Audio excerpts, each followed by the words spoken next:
Welcome to It Pays If You're God. I am Ewaenruwa Nomaren, and I want to talk about the subject Rapture. Rapture is a futurist and dispensationalist doctrine in the popular Christian branch of study, eschatology. It is the belief or doctrine or even theory that the righteous ones of God will be taken up to heaven in an hour that they do not know so that they can live with Jesus Christ and the angels. This theory was popularized by a man named John Nelson Darby in the 1830s and further popularized by various American televangelists, and there were even people who predicted when it would happen, like William Miller in 1843 and Harold Camping in 2011.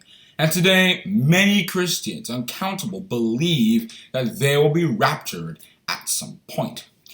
However, in this video, I am going to be looking at this theory and examining whether it is very biblical or not. Now, I want you to know that I've actually filmed two other videos where I've explained whether we're going to heaven or not. The first video was, will you go to heaven? And the second was, God's call to heaven. So this video isn't really going to be explaining the subject and why we're not going there, because those videos will help you understand that already.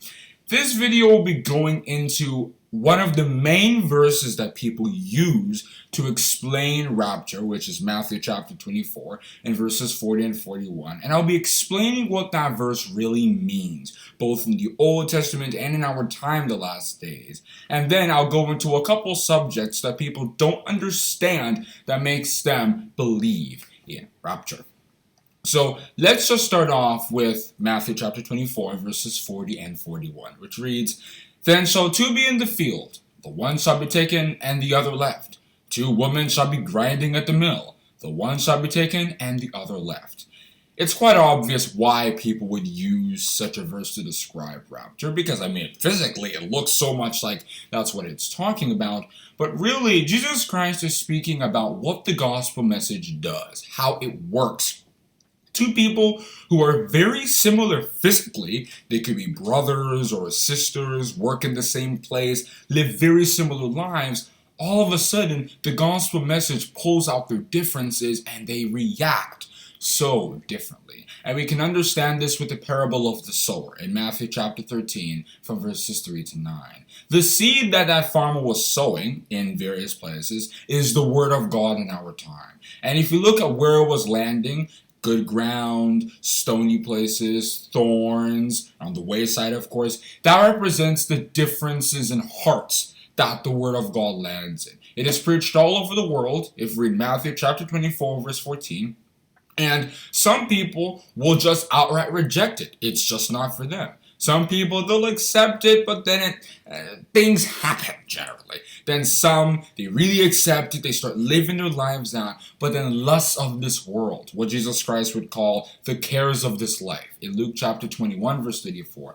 comes into their lives, and before you know it, they lose their faith. But then the good ground represents the hearts that not only accept the message, but endure with it, live their lives according to it, suffer persecution in that direction.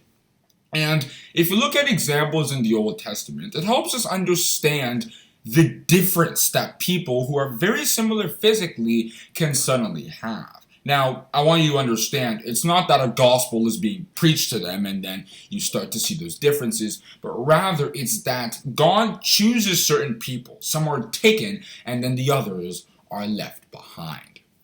For example, Joseph was somebody who was one of 12 sons of Jacob, if you look at Genesis chapter 37 from verses 3 to 32. But he was sort of different from all of them, especially the older ones. They hated him because of the dreams that he was telling them and stuff. But if you look at how his life ended, he was somebody so big in Egypt that his brothers, who he grew up with, could barely behold his presence. If you read Genesis chapter 45 in verses 3 and 8, he helped to save the Israelites from the great famine. If you read Genesis chapter 50 verse 20 and places in Genesis chapter 45. What did his brothers become? Nothing, physically or spiritually. but Joseph was somebody very big in God's will. That is what it means for somebody to be taken and another person left. Then if you look at the story of Ruth and Orpah in Ruth chapter 1 from verses 13 to 17, or to verse 18, this is an even better example because Ruth and Orpah married to the exact same family, and both their husbands died. Ruth's husband died and Orpah's husband died. Now, they were in the same condition, and Naomi wanted to go back to Bethlehem, her hometown. She didn't see the need in Ruth and Orpah going because she didn't feel that her life, they deserved to be a part of her life anymore, thanks to all the stuff that she went through. And Orpah eventually went back to her gods and families, her past life generally. But Ruth persisted and made a very inspiring statement in Ruth chapter 1 in verses 16 and 17. Entreat me not to leave thee, or to return from following after thee. For whither thou goest, I will go, and where thou lodgest, I will lodge. Thy people shall be my people, and thy God my God. Where thou diest, I will die, and there will I be buried. The Lord do so to me, and more also, if aught but death part thee and me. Orpah was not somebody who had enough faith in Naomi to utter such a statement. And Orpah didn't really have anything in life. Her life just went on and nothing really happened. But Ruth ended up marrying Boaz, a rich man at that time, and became the great-grandmother of David. And of course, Jesus Christ came through that lineage. If you read Matthew chapter 1, that is extreme glory that Orpah just missed out on because she went back to her past life. That is what it means for one to be taken and the others to be left. They're left behind from God's will. They don't have anything to do with that. And all these examples help us understand what's going on in the last days. The gospel message is being preached, and those who accept the gospel message are not only called by God, if you read John chapter 6 verse 44, but those are the ones who the Son of Man is revealed to, if you read Luke chapter 17 verse 30. This is kind of like the story of Noah, because Noah preached to people and everything, but nobody really accepted, as was recorded in the account really. But all those people were left behind, and Noah and his family moved on in Genesis chapter 6 to 8. In our time, those who do not know that Christ's kingdom has come and that Christ is ruling it, if you read Isaiah chapter 9 and verses 6 and 7 and chapter 32 verse 1, won't understand what's going on in the world. They won't understand why the kings exactly were defeated. If you read Revelation chapter 6 from verses 15 to 17, how the powers of heaven were shaken.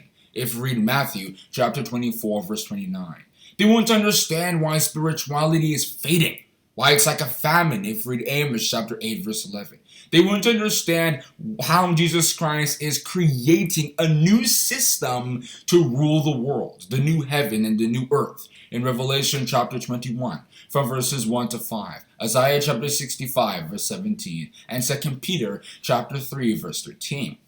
That evil system that used to rule this world is being removed in a gradual, systematic, and casual process. Jesus Christ is dismantling the leaders in this world by reducing their power so that Satan does not have such ones to keep the world under his sway. So that love, peace, patience, etc., the things mentioned in Galatians chapter 5 and verses 22 and 23, and righteousness can rule the world, and so that God can be all in all. If we read 1 Corinthians chapter 15 from verses 24 to 28.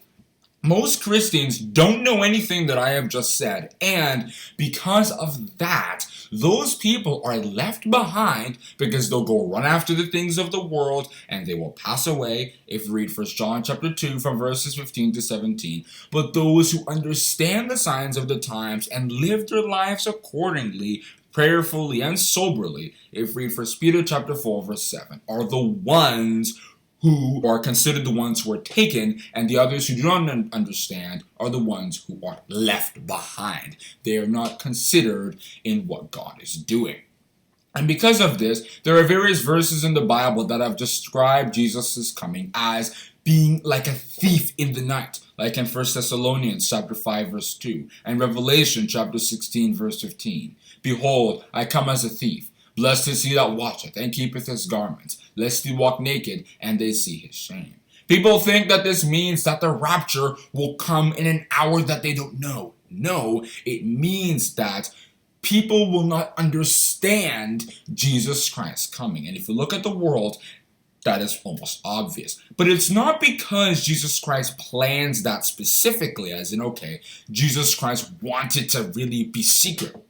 No, because obviously he's not, that's kind of evil in that light. Rather, it's that because the world is in sin, is in wickedness is abundant, if you read Matthew chapter 24, verse 12, that envelopes people in this world to not understand when Jesus Christ would come in. What he's doing is quite obvious. It's just that people won't understand it because of false pastors and the abundance of them, if you read Matthew chapter 24, verses 5, 11, and 24. And the want of the general society to look out for their governments instead of looking out for Jesus Christ and what he's doing. It's important we understand everything that I have just said, because Matthew chapter 24 verses 40 and 41 is not referring to the fact that people will be going up to heaven or anything, but rather the gospel message and what it does. There's a lot more that can be said about that, of course, but another thing that people misunderstand apart from this verse is the saints. Because people don't really know who the saints are and what their inheritance will be. Anytime they see a verse like 1 Thessalonians chapter 4, verses 16 and 17, they think that, oh, this means that everybody will be going to heaven. And in that place, it says, For the Lord himself shall descend from heaven with a shout, with the voice of the archangel, and with the trump of God. And the dead in Christ shall rise first. Then we which are alive and remain shall be caught up together with them in the clouds, to meet the Lord in the air, and so shall we ever be with the Lord. They think that this refers to everybody, but it does not. The first part about how Jesus Christ will descend from heaven is not literal, because St. Paul told us in 2 Corinthians chapter 5, verse 16, that we will not know Jesus Christ as a physical human being any longer. Wherefore henceforth know we no man after the flesh. Yea, though we have known Christ after the flesh, yet henceforth know we him no more. It means he's turning his attention to the affairs of this world. And this links up with what God himself had said in Exodus chapter 3, verse 8. He said, Now I am come down to deliver you out of the hand of the Egyptians. We will never see God, and he is not coming down to this world at any point. If we read Exodus chapter 33, verse 20. Rather, it's that he was turning his attention to them, and in our time, Jesus Christ has done the same. The voice of the archangel, the trump of God, and everything like that is not a physical voice. Jesus Christ is not physically shouting, but it has to do with the fact that when he was crowned king, if you read Psalms chapter 21, verse 3, he needed his people, the saints and everything, to rule with him. If you read Luke chapter 22, from verses 28 to 30, Ye are they which have continued with me in my temptations, and I appoint unto you a kingdom, as my Father hath appointed unto me, that ye may eat and drink at my table in my kingdom, and sit on thrones, judging the 12 tribes of Israel. He made that promise before he was crucified, and he was ready to carry it out when he was crowned king. And then he called those people from the grave and said, Now it is time for me to rule, and now it is time for you to be judges over the world. So that trumpet is Jesus Christ calling them, assembling them to his fold. And if you look at the two trumpets in Numbers chapter 10, from verses 2 to 10, they would serve similar purposes. The trumpets were blown to signal things such as assembling the Israelites together, because remember, they were a massive group, so you needed that kind of instrument to get them together. And it was also to signal when they were to start a battle. If they were fighting against the Ammonites or something, those two trumpets would be blown, and that would signal the Israelites to attack, the way some navies in Europe would say attack, and then all of the stuff would just start happening. The war with their soldiers and everything would begin. So that is what that 1 Thessalonians chapter 4 verse 16 is referring to. And then if we look at verse 17, talking about how we will be taken up to the air. It's referring to those apostles who are being chosen in our time, because Jesus Christ, being crowned king, is gathering the remainder of his elect. If we read Matthew chapter 24 and verses 30 and 31. Those are the remnant of the apostles who will try to warn people of what's going on in our time, because clearly people don't actually know. They're being used to let people know so that the children of God who will listen to their message can be gathered to him.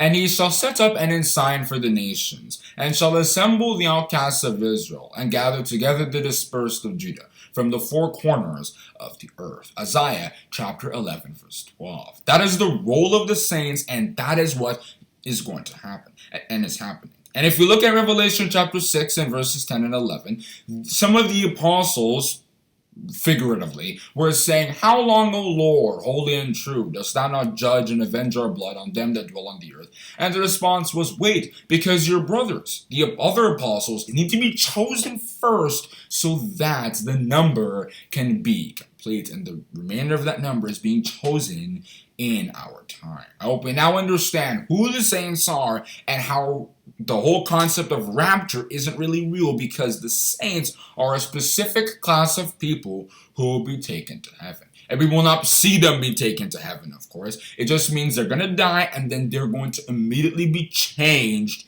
into spirits. They'll just suddenly become spirits. It's not that there's going to be this flamboyant demonstration of changing from one thing to another. Another thing people don't understand is how God rewards his children, especially when it comes to Matthew chapter 5 verse 12, which reads, "Rejoice and be exceeding glad, for great is your reward in heaven. For so persecuted they the prophets which were before you." They think that it means we have to go to heaven to receive that reward. No, it rather means that we will get our rewards from heaven. Our rewards will not be earthly rewards in the light of, God will bless us with so much money and everything. It rather means that we will get heavenly ordained rewards. Abraham was somebody who is a living example of this, because he did not get his rewards from the men around him, the Chaldeans or the Canaanites or anybody. No, God himself brought the blessing that he inherited. He was promised a nation before he even had a child. In Genesis chapter 12 from verses 1 to 3, and chapter 15 in verses 5 and 6. He wouldn't have really understood what it means to have a nation be built out of you, but he believed, and that was a heavenly reward, because no man could let that happen. God himself made sure of it. Those are the kinds of examples that come from heaven itself. It does not mean that we are going to go to heaven to receive those rewards. And of course, for those who use the story of Elijah to think that they're going to go to heaven, thinking that, because Elijah was taken up in some kind of chariot to heaven in 2 Kings chapter 2 verse 11, we must also be taken there too. Jesus Christ, who lived on this earth after Elijah, had said, "No man hath ascended up to heaven, but he that came down from heaven, even the Son of Man, which is in heaven." John chapter 3 verse 13. From all this evidence, I think it's clear now that the rapture is not an event that will actually take place. But of course, then the question might be, fine, we won't go to heaven, but what will the righteous ones of God actually get? Where will they live eternally? What is their eternal habitation? The Bible has told us that it will be this earth. Blessed are the meek, for they shall inherit the earth. Matthew chapter 5 verse 5. See also Psalm chapter 37 in verses 9, 11, and 22. That is why God is reworking the world in the first place. Some people even think that they have to go to heaven because the Bible says that this world will be destroyed. If we read 2 Peter chapter 3 verse 10, the earth also and the works thereof will be burned up. No, it means God is removing the old system that used to rule this world. The kingships, even though those have already been removed, that sense of government is still quite prevalent in this world, and God is trying to remove that so that everybody can sit under his vine and under his fig tree and not be afraid. People can't do that now because there's still corruption, there's still war, there's still poverty, there's still insecurity. God is trying to bring those things out of the world so that the righteous can live eternally here. In fact, if you look at Psalms chapter 102 from verses 19 to 22, it summarizes everything that I've said. He is sorry for what is happening in this world. He doesn't like what's going on, and he's trying to fix it so that it can be what he wanted from the beginning. For he hath looked down from the height of the sanctuary. From heaven did the Lord behold the earth, to hear the groaning of the prisoner, to loose them that are appointed to death, to declare the name of the Lord in Zion, and his praise in Jerusalem, when the people are gathered together, and the kingdoms to serve the Lord. Psalms chapter 102 from verses 19 to 22. God doesn't see anything wrong with the earth. It isn't like he doesn't want to destroy it physically because it's his footstool. If we read Isaiah chapter 66 verse 1. He likes the earth because he created it for himself. If we read Isaiah chapter 45 verse 18 and chapter 60 verse 21. He created it to be inhabited, as that Isaiah chapter 45 verse 18 reads. We should understand the facts that we're not going to be going to heaven, but rather we will be living in this world, but in a reworked one, so that the righteous can shine like stars, as Jesus Christ promised in Matthew chapter 13 verse 43. I don't think I need to say any more on discussing the subject rapture. To conclude this episode, let's hear a tune that some of us might be familiar with.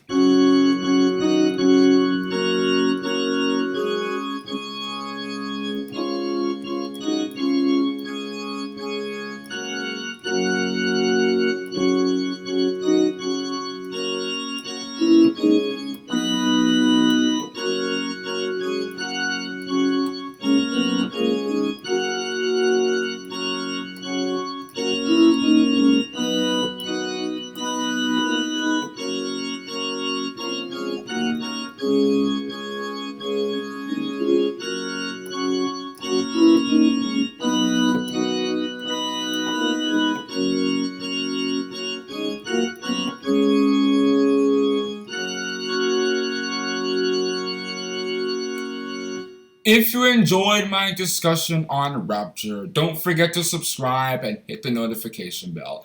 And always remember, this is not the only theory that people have developed. There are many more, but you should always try to check to make sure whether those theories are actually very biblical or whether they're just things that people developed and took a few verses to make.